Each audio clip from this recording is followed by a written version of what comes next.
Well, another thing we're doing here with the 63 is we're filling in the seam on the hood.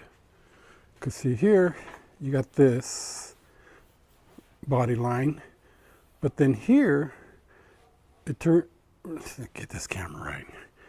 But then right here, it starts into pieces. You got a seam here, and then you got a seam along the top, but I'm filling it in, okay?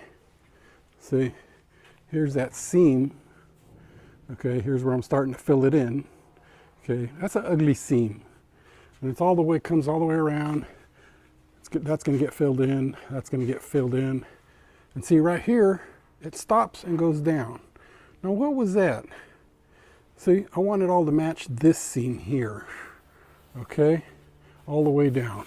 Nice and smooth all the way around. What do you guys think? Yes, no? Well, let me finish filling it in, and then we'll go ahead and sand it down and show you the finished product, okay? All right, so here's how the gap filling came out. As you remember at the beginning of the video, I wanted to get rid of the gap that's on this hood line and make it even with this one. See, this is molded on there, there's no gap there, but then right about here, there's a gap where it's separated, the top part and the bottom part, and then there's a gap that goes down this way.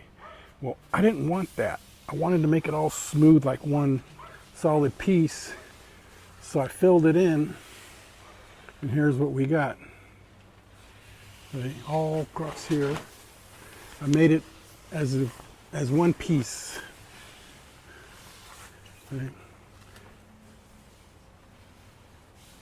So here's where I still got to, this is a high spot, so I got to sand that down, clean it up, but you can see what I mean. It's like there's no gap now. It's all one smooth line all the way down, and that's what I was trying to get. What do you guys think?